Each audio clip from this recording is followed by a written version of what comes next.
because they are tools that terrorize our community. Fortunately, these bombs did not explode, although they certainly could have. But make no mistake, the alleged pipe bomber did terrorize our community. Today's actions underscore the long memory and the long reach of the FBI and our partners. I know some people had given up on finding the perpetrator, but not the FBI and not our partners. We do not forget, we do not give up, and we do not relent.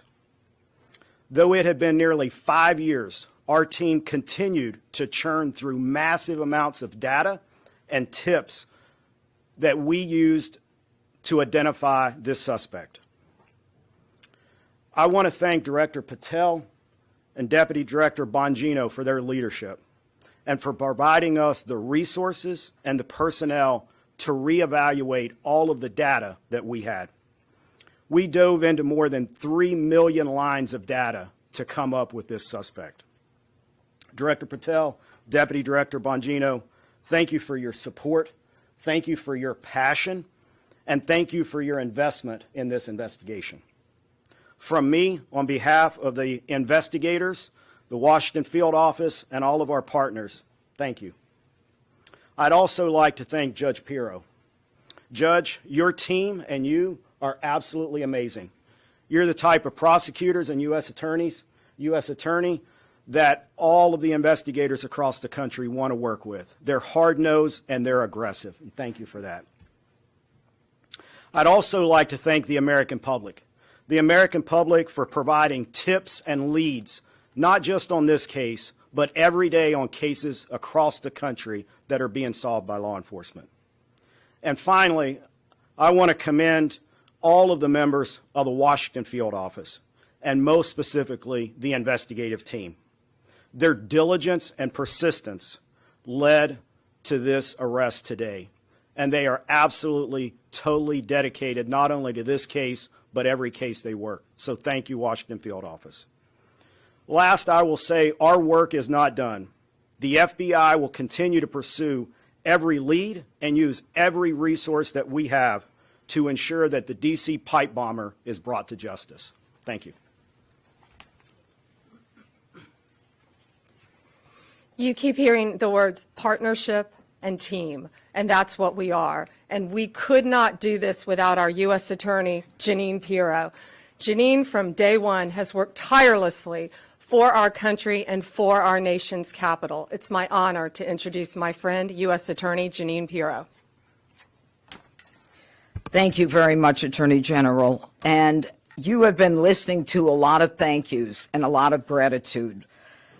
The reason that we're thanking each other to the extent that we are today is because we have seen in this case an incredible collaboration around the clock, in the middle of the night. It doesn't matter. We call each other, we make contact, they need a warrant, they need something, someone wants legal advice. These are the men and women who never give it up.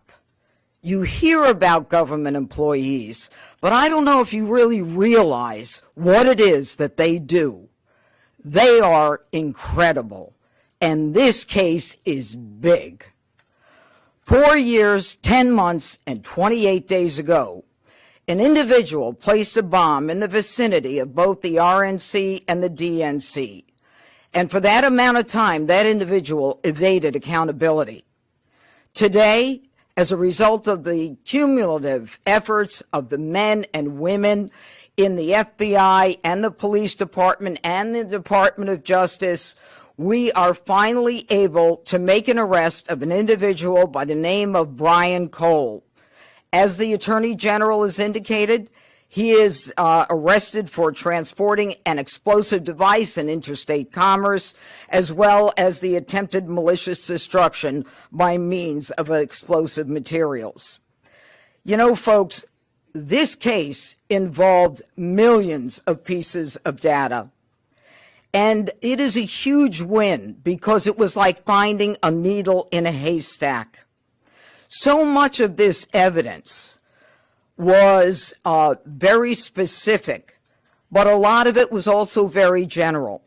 For example, there were 233,000 black end caps of the type that were used in this case.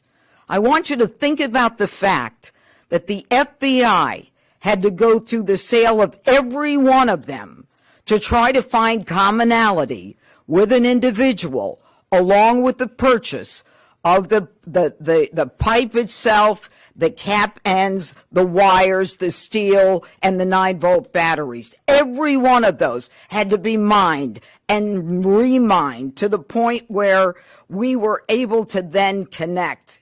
And make no mistake, it was this administration, it was this president who made the decision that we were going to use all of our efforts to get it done, and get it done they did.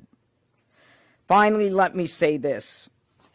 Today begins the formal process of accountability, where this defendant will begin his journey through the criminal justice system. And I pledge to you that the United States Attorney's Office will take this case across the finish line. Again, thank you to the incredible work of the FBI, to the Attorney General, and to our local partners as well. This is a job that I think was well done. Thank you. President Trump's directive to all of us was to not only make America safe again, but D.C., and to make it safe and beautiful. We could not have done that without our partnership with Mayor Bowser and Chief Smith. It is my honor to introduce Metropolitan Police Department Chief Smith. Good afternoon, and thank you, everyone. I am Chief Pamela Smith, Chief of Police of the Metropolitan Police Department. Thank you, Attorney General Bondi, U.S. Attorney Jeanine Pirro, and FBI Director Patel for having me here today. For nearly 5 years, the agencies standing here today have worked together under the leadership of the FBI to locate our suspect who is responsible for the 2 pipe bombs that were placed around our city. MPD members assigned to the FBI's Joint Terrorism Task Force have supported this case from the beginning. That supports include looking, reviewing, and going through countless, probably thousands of hours of CCTV footage from around the DNC and RNC headquarters, and they followed up on hundreds and thousands of leads from members of our communities. What I will say today is that Washingtonians can rest easier today knowing that the suspect responsible for this act is now in custody. This morning's arrest is yet another reminder that committing any act with the intention of harming the residents and visitors of the District of Columbia will result in your arrest.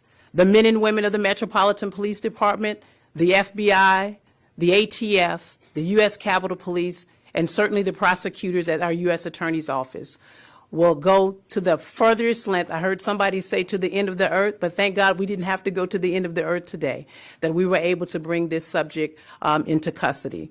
I want to commend the men and women of the FBI and the members of the Metropolitan Police Department and all of the agencies who are standing behind me today on a job well done. I will turn it over now to Attorney General Bondi. We're going to take some questions. Just remember, as I said in the beginning, this is ongoing. It's very active. The search warrants are still being executed. Many charges potentially to come. So just keep that in mind when asking your questions. Jake, Fox News. So you said it had been nearly 5 years, we all know that, and that you said there have been no new evidence. So can you say anything about the evidence that actually did lead to this arrest? And then secondarily, you're talking about additional charges possibly. Can you say what those you might be considering, or terrorism charges, or what? We can't discuss new charges, of course, yet, ongoing. But what I will say is this is why this was so incredibly important. More than any other case, this is in our nation's capital where this happened. And now, thanks to the FBI, we know that this defendant was living just miles away from here in Virginia. So as to the evidence in the case, I'm going to let Director Patel take that, but it's still very active and very ongoing. Thank you, General. And as I stated earlier, and as the General has already reiterated, our job is to provide full accountability in the court of law with Judge Pirro's team.